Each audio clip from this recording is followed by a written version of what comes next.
Hello friends, welcome to study with pro. आज हम study करेंगे इम्पोर्टेंस ऑफ द प्रोडक्टिविटी। तो बने रहिए मेरे साथ और वीडियो को लास्ट तक देखिए। अगर आपको पसंद आती है तो लाइक करिए, शेयर करिए एंड मेरे चैनल को सब्सक्राइब करिए। तो चलिए स्टार्ट करते हैं। सबसे पहले हमें रिक्वायरमेंट क्या पड़ेगी, हमें इसको इंक्रीज करना पड़ेगा। हमें सबसे पहला रिक्वायरमेंट है इम्प्रूव करने के लिए स्टैंडर्ड ऑफ लिविंग। हमें अपना लिविंग स्टैंडर्ड को इम्प्रूव करने के लिए क्या रिक्वायरमेंट होती है, क्या नेसेसरी होती है चीज़ें। हमें हाउसेस बनाने होते हैं, फूड को प्रोड्यूस करना पड़ता है ज़्यादा से ज़्यादा, क्लोथ प्रोड्यूस करने पड़ते हैं। तो उसके लिए हमें इंडस्ट्री लगवानी पड़ेगी, ठीक है। उसके लिए क्या करना पड़ेगा, एम्प्लॉयमेंट जनरेट करना पड़ेगा, इंक्रीज करनी पड़ेगी अर्निंग्स।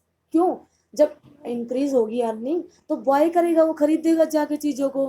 और जब अगर प्राइस अगर कम होगा किसी भी गुड्स का या किसी भी प्रोडक्ट का, तो वो जाके ज़रूर खरीदेगा। तो ये सारा हमारा लिविंग स्टैंडर्ड ऑफ लिविंग को इन्हेंस करता है, इंक्रीज करता है।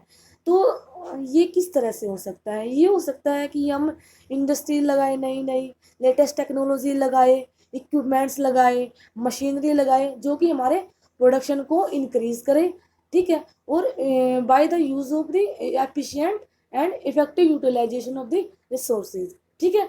तो ये तो इसलिए हमारी प्रोडक्टिविटी इंक्रीज हो जाएगी, प्राइस डिक्रीज हो जाएगी, तो हमारा स्टैंडर्ड ऑफ लिविंग इंक्रीज हो जाएगा और हमारा ऑटोमेटिकली हमारी ये नीड फुलफिल हो जाएगी। तो उसके लिए हमारी सरकार ने क्या किया है, नेशनल प्रोडक्टिविटी काउंसिल एक इंडिया की मतलब एक बॉडी है जो कि स्प्रेड करती है नॉलेज को all over the India, all over the world. जो कि कैसे फैलाती मैसेज को, कैसे लोगों तक पहुंचती है। ऑडियो विजुअल मीडिया फिल्म्स बनाती है, रेडियो के द्वारा, एग्जीबिशन करके, जो कि अवेयरनेस फैलाती है लोगों में इन्हांस करने के लिए प्रोडक्टिविटी को, ठीक है। ट्रेनिंग प्रोग्राम्स भी करवाती है अलग अलग लेवल्स के, लेवल ऑफ मनी मैनेजमेंट। देखो हमारे देश में हमें पता है कि हमारे देश में पॉवर्टी, गरीबी जो है वो हाई लेवल पे है as compare to America. America की कंपेयर में हम करें तो हमारे देश में गरीबी ज़्यादा है। क्यों ज़्यादा है?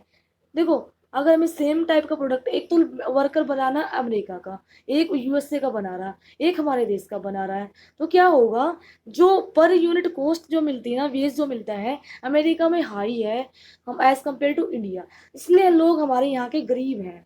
इसलिए तो उस लिविंग स्टैंडर्ड को इंक्रीज करने के लिए हमें अब इफेक्टिव यूटिलाइजेशन करना चाहिए हमारे रिसोर्सेज का, जिससे कि हमें इनपुट कम देना पड़े, आउटपुट ज़्यादा मिले, जिसकी वजह से हमारी प्रोडक्टिविटी ऑटोमेटिकली इंक्रीज हो जाए। तो ये था सारा प्रोडक्टिविटी को इंक्रीज करने के लिए। हमारे को अगर प्रोडक्टिविटी इंक्रीज होगी, स्टैंडर्ड ऑफ लिविंग इंक्रीज होगा, तो लोग बाय करेंगे, चीज़ों को खरीदेंगे, तो क्या होगा, ऑटोमेटिकली हमारी इकोनॉमिक कंडीशन बेटर हो जाएगी, ठीक है। तो इसलिए हमें इकोनॉमिक कंडीशन को बेटर करने के लिए भी हमें प्रोडक्टिविटी की रिक्वायरमेंट है। Okay, thank you.